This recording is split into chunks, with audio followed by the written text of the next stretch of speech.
মেরিল ঘিরে তো আসলে ছোটোবেলা থেকে একটা ওয়ান্ডারফুল প্রত্যাশা থাকে, কারণ হচ্ছে ছোটোবেলা থেকেই মেরিল দেখে বড় হয়েছি, মনে হয়েছে কখন আমি এখান থেকে পুরস্কার নিব।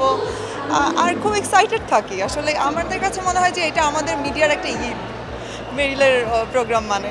এই ঈদে যেরকম ভালো ড্রেস পরি, তেমনি মেরিলের প্রোগ্রামের জন্য আমরা একটু স্পেশালি ভালো কিছু কেনার ট্রাই করি, ভালো কিছু সেজে আসার ট্রাই করি। সো এটা তো অবশ্যই, আমি তো শুরুতেই বললাম যে এটা আমাদের কাছে আসলে একটা ঈদের প্রোগ্রামটা আমরা যেরকম সেলিব্রেট করি ফ্যামিলির সাথে, তেমনি মেরিলটাও আসলে আমাদের মিডিয়ার একটা ফ্যামিলি, যাদেরকে নিয়ে সেলিব্রেশনটা হয়।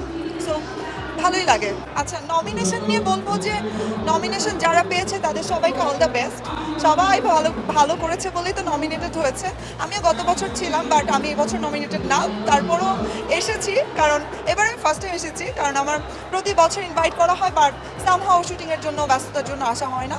এবছর ভাবলাম যে ওকে, একটু ফ্রি যেহেতু আছে, সবার সাথে দেখা হবে, চলে যাই। আস্তে আস্তে সবার সাথে দেখা হচ্ছিল, অ্যান্ড বেশ ভালো লাগছে। যারা নমিনেশন পেয়েছে তাদের জন্য শুভকামনা।